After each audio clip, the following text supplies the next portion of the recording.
The news exploded across encrypted channels, an urgent electric pulse racing through the darkness. In command centers and field outposts alike, the message was clear: something unprecedented had just happened. $40 million in Russian military hardware, obliterated in a single, audacious strike. The scale of destruction was staggering. Armored vehicles, supply trucks, and critical equipment reduced to twisted metal and burning wreckage. Ukrainian drones had struck deep, annihilating a key train station in Crimea under the cover of night. The attack was swift, silent, and devastating, catching Russian forces completely off guard. This wasn't a skirmish at the front, it was a direct hit in the Russian heartland, far from the expected lines of battle. The psychological impact rippled far beyond the blast zone, shaking the confidence of those who believed themselves untouchable. The Jankoy railway hub, once a symbol of Russian logistical power and a vital artery for moving troops and supplies, was now a smoldering ruin. Its destruction sent shockwaves through military command. The initial blast lit up the night, a sudden flare that turned darkness into day for a brief, terrifying moment. Then came a chain of secondary explosions, ammunition, fuel, and munitions igniting in a relentless cascade. The ground shook for miles, and the sky glowed with fireballs, each one a blow to Russian logistics. Russian forces were thrown into chaos. Confusion and panic spread as emergency crews scrambled to respond, unsure of what might come next.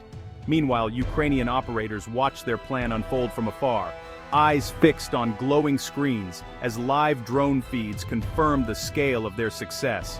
This was more than an attack. It was a statement of reach and sophistication. Ukraine had demonstrated not just technical prowess, but strategic vision and boldness. The target, a military train loaded with advanced weaponry, ammunition, and vital supplies, a lifeline for the Russian war effort, now severed in a single night. Its destruction crippled supply lines and sent a message: nowhere was safe, not even deep within Russian-controlled territory. The vulnerability was laid bare for all to see. The operation was a masterclass in modern warfare. Technology, intelligence, and audacity combined, every detail was meticulously planned, every move calculated for maximum impact. A swarm of long-range drones piloted by experts had rewritten the rules of engagement. No longer was size or distance a guarantee of safety. The world watched, stunned, as analysts scrambled to understand how Ukraine had penetrated so deeply into supposedly secure territory.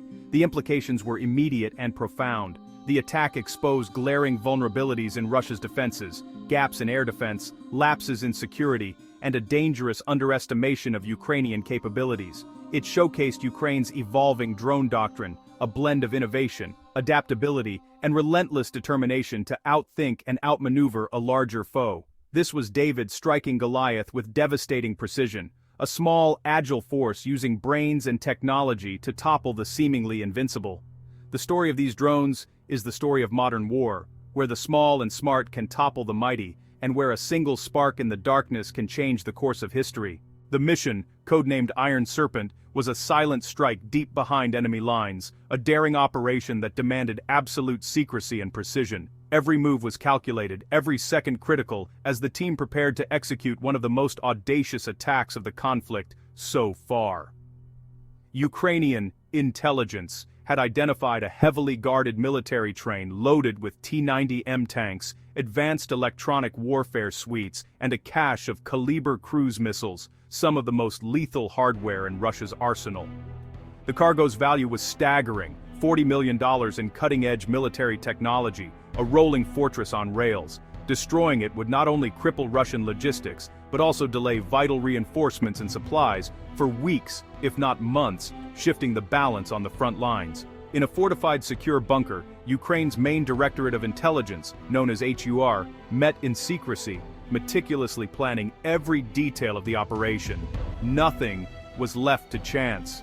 The team was a unique blend: hardened special forces, brilliant software engineers, and elite drone pilots, each bringing specialized skills to the table. Their battlefield was both digital and physical, a complex web of cyber warfare, electronic countermeasures, and boots-on-the-ground tactics. The plan called for 6 custom-built, long-range attack drones, stealthy machines designed for deep penetration missions. These drones were autonomous, deadly, and engineered to evade detection, capable of operating independently in hostile territory. With a range exceeding 800 kilometers, they could strike targets deep within Crimea, far beyond the reach of conventional artillery or missiles. Their composite airframes and muffled engines rendered them nearly invisible to radar and acoustic sensors, slipping past enemy defenses like shadows. Most crucially, the drones could fly autonomously, immune to most jamming and electronic interference, ensuring the mission could proceed even if communications were cut. Failure would mean not only the loss of millions in advanced drones, but also the risk of exposing Ukraine's new technological edge, alerting Russia to their evolving capabilities. But success would be more than a tactical victory. It would be a technological and psychological triumph, sending a powerful message to both allies and adversaries. The fate of the train, and the promise of a strategic advantage, rested squarely on the shoulders of Iron Serpent's operators, as they prepared to launch their high-stakes gambit. The drones flew low, hugging the earth to avoid Russian radar. Their route twisted through valleys and riverbeds, exploiting every gap in air defense. The real threat was electronic warfare. Russian jammers and spoofers blanketed the region. As the drones crossed into Crimea, interference spiked. One drone signal flickered and died, but these drones weren't helpless. They used inertial navigation and terrain mapping, not just GPS. Even when cut off, a drone could follow its pre-programmed path. A ghost in the Russian machine. The operators watched, tense, as their icons crept forward. The digital minefield was deadly, but the drones' countermeasures kept them on course. The mission pressed on, undetected. The drone's secret weapon was frequency-hopping spread spectrum, FHSS. Their signals jumped between frequencies hundreds of times per second, impossible to jam consistently. Russian jammers tried to block them, but the drones always stayed a step ahead. Operators could switch protocols, or narrow the band to punch through interference. It was a digital duel, algorithms and radio waves instead of bullets. Thanks to FHSS, the operators maintained control, guiding the drones through the thickest jamming. Telemetry and course corrections flowed, even in hostile airspace. The digital minefield was breached. The path to the target was clear. At a waypoint, the 6 drones split into 2 groups of 3. The northern group targeted the electrical substation powering the railway hub and air defenses. Disabling it would blind Russian radars and cripple defenses. The southern group pressed on toward the train itself. The split forced Russian defenders to divide their attention, creating confusion. The northern group's sabotage would create a window for the main attack. The southern group would strike during the chaos. 2 threats. 1. Coordinated plan. Maximum effect from minimal assets. The enemy was paralyzed by indecision. The northern group closed in on the substation, approaching from multiple angles, their engines humming quietly in the darkness. Each drone was guided by skilled operators, their eyes fixed on screens, nerves steeled for what was to come. The night was silent, but tension crackled in the air as the formation tightened, ready to strike.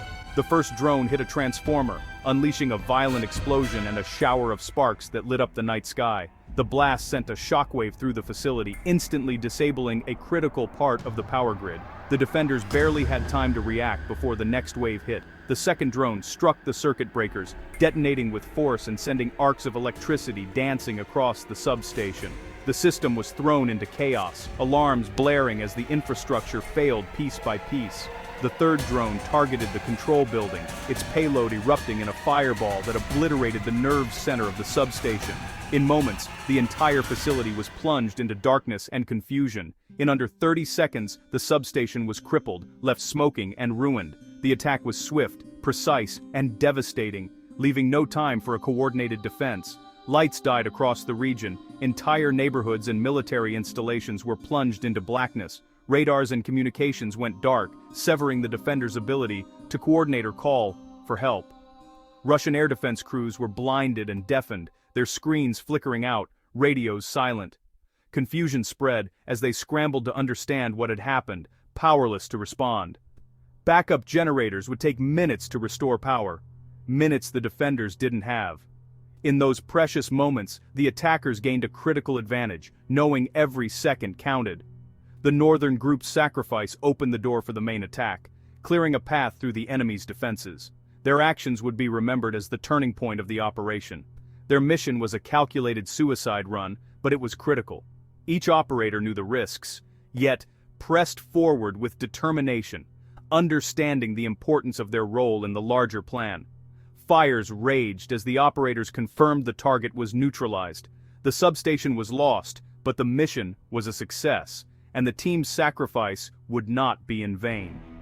Attention shifted to the southern group, now approaching the defenseless railway hub. With the power down, the next phase of the operation could begin without resistance. The stage was set for the main act. The fate of the battle would be decided in the coming moments, as the attackers prepared to strike where the enemy was most vulnerable. In darkness, the southern group began their final run. They navigated ravines and fields, flying low and invisible. A low cloud ceiling and blackout shielded them from detection. The attack was time for a shift change. Guards distracted, vigilance low. The blackout and human inattention created a perfect storm. As they neared the target, the drones ascended for a clear view.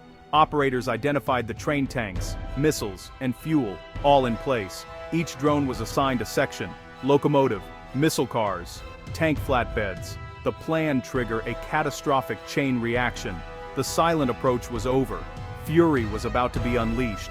The first drone struck the locomotive, igniting fuel cars in a massive fireball. The explosion shattered windows and buckled roofs. The second drone hit the missile section, triggering a cataclysmic detonation. A blinding flash and deafening roar tore through the station.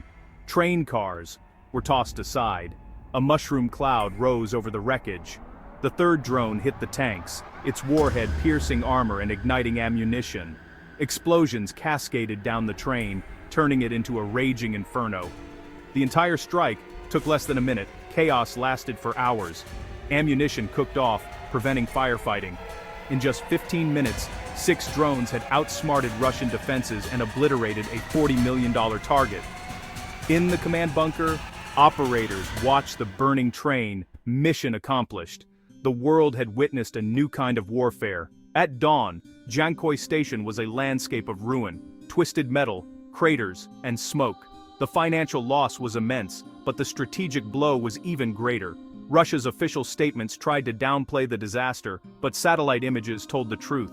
For Ukraine, Iron Serpent was a propaganda and morale victory. It proved high-value Russian assets were vulnerable, even far from the front. Military academies studied the operation as a textbook case of asymmetric warfare. Superior intelligence, clever tactics, and low-cost drones had toppled a giant. The operation signaled a shift in modern conflict, technology and ingenuity as equalizers. The destruction of the train was more than a mission. It was a glimpse into the future.